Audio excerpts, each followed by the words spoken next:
Hello and welcome. I am Ashok Rajguru, your instructor. Today we are taking case number 8 from Dr. Ashok Borkar's book, Pathology Factor in Remedy Selection. The title of this case is A Case of Systemic Lupus Erythematosus. The objectives of this course are as follows.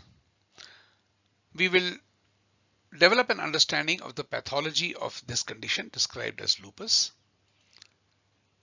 This will help us in determining the hierarchy of symptoms, because unless we know what are the symptoms of the disease, we are not in a position to find out what are the individualizing symptoms of a patient.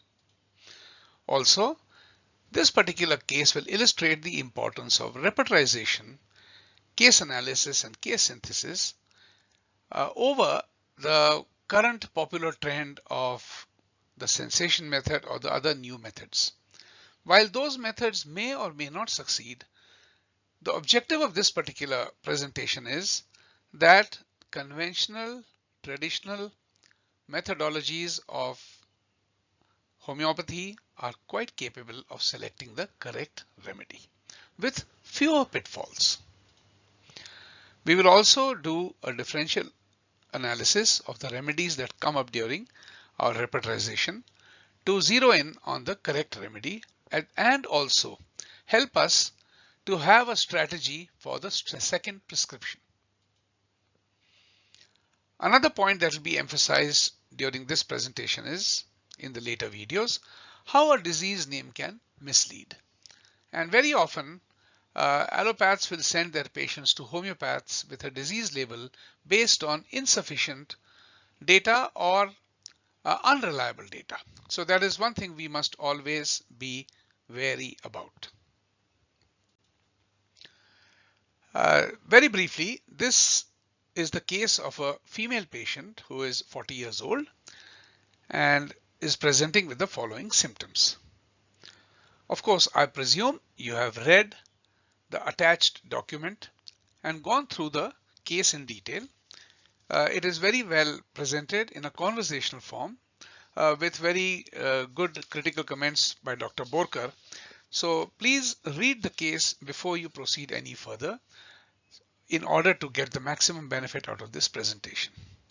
So this particular patient, who is a female patient, 40 years old, has been having a history of intermittent fever for the past 2 months.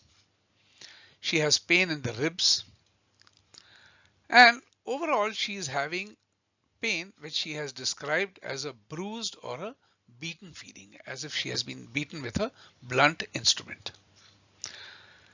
Also, there is swelling on the dorsum of the foot, and it has a black discoloration, and it pains when it is pressed. There is also pain below the elbows with black discoloration. The patient also says that she has a mild headache, which is better with her eyes closed or in darkness.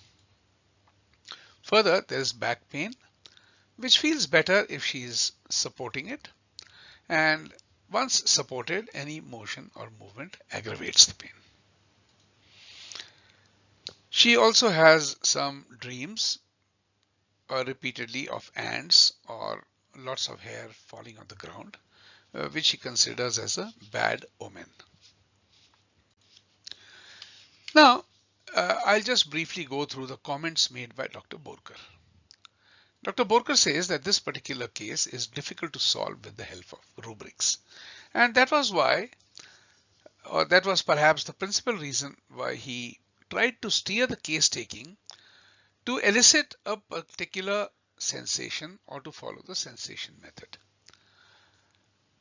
The purpose or the objective of this presentation is that one need not actually digress into that particular path, and rather one could have concentrated on a more conventional approach of classical homeopathy and tried to elicit something more about the modalities and such other features which help us in repertorizing the case.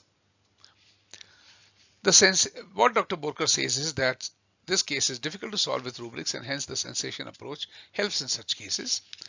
The principal sensation is that of a blunt injury, which is a sensation of the composite family. However, the patient during the interview has mentioned about a sudden unexpected blow or attack from behind, which Dr. Borkar says indicates the umbelliferae family. The patient is considered by Dr. Borkar to be of a compromising nature and hence categorizes her in the psychosis miasm. Following Shankaran's schema, the remedy that comes up with these two coordinates, namely the psychosis miasm and the umbellifera family, there is only one remedy, which is asafoetida. Continuing with Dr. Borkar's comments, Dr. Borkar gave this patient asafoetida and the condition in fact worsened. So he reconsidered the miasm and thought that the intermittent fever probably suggested the malarial miasm, and selected Sambul from the same family. Once again, there was no improvement, and in fact the condition was reportedly worsening. Therefore, he considered it to be a malarial miasm from the composite family in view of the bruised and beaten feeling. And the remedy that turns up, there were two remedies over there, out of which he chose one, and that remedy worked. I'm not telling you the name of that remedy now, because we will do an analysis by a traditional Bonninghausen method and try to see if we come anywhere close to it. Let me first emphasize that many classical practitioners, teachers and masters have always emphasized that the selected remedy's seat of action must correspond with the complaints of the patient. Here's what Bonninghausen has to say. Every medicine acts more decidedly on certain particular parts of the living organism. So what Bonninghausen is telling us, every remedy has got some particular affinity for an organ or a tissue. Burnett, one who was a very successful homeopath and did many deep pathological cases, and who was a doctor in England, has this to say. Given drugs affect given organs or parts by self-elective preference. In other words, every drug has got a certain affinity for a certain organ or tissue, and why it is so, we don't know. It is just a self-elective preference. That's the way it is. Another master, William Borike, has this to say. Every drug affects some organ or system of organs or tissue or region more decidedly than others. This is not a local action, but it's a localization of the drug's specific nature. So remember, all these people are pointing to one thing, that no matter which remedy you select, by whatever means or method, please make sure that the tissue or the organ is in fact related to, or the remedy has an affinity to that particular tissue, organ or system. Please keep this in mind, because this is a very important feature which can often lead to the wrong choice of a remedy, no matter which method you follow. Now, if we just refer to Boger's book, The Synoptic, and we look at the regions which are affected by asafoetida and Sambul, asafoetida has got relationships with the mind, and in bold letters the gullet, digestive tract and the periosteum, none of which actually happen to occur in this particular case. Also, it relates to ears, nose, tibia and the left side. Once again, we don't find any such thing in this case.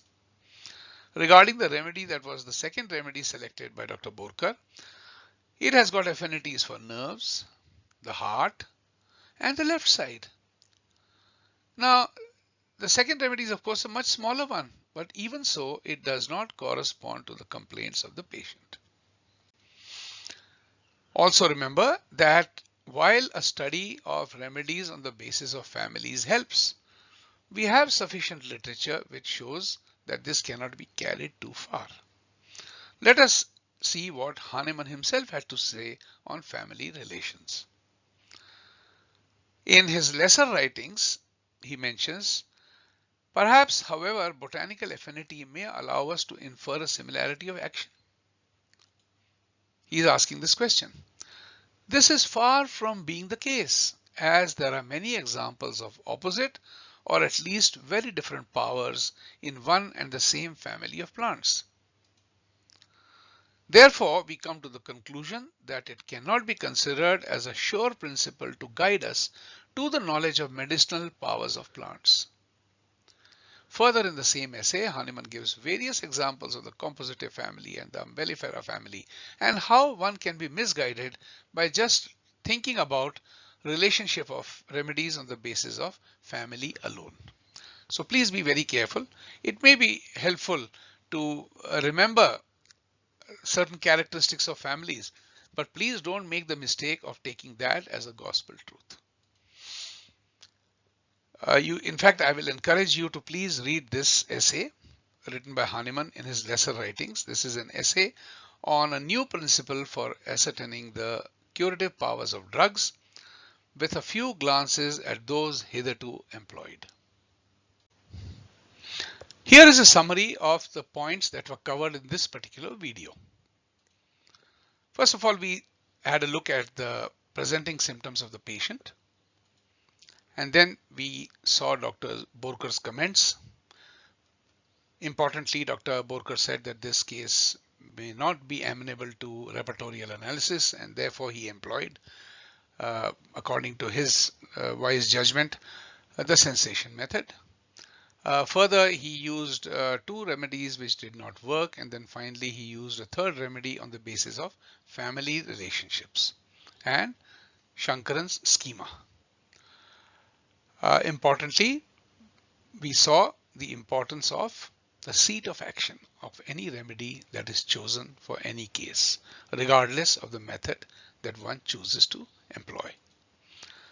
We also saw what families mean and what were the observations of Hahnemann himself in being careful about using families during your analysis and synthesis of the case. Now, next video will tell us more information about what exactly we mean by the term systemic lupus erythematosus and whether or not this case qualifies to be labeled with that particular term. Also, we'll try to see if the selected remedies related to the affected tissue or organ and what were the shortcomings during case taking. So thank you very much for your attention and see you soon. Bye bye.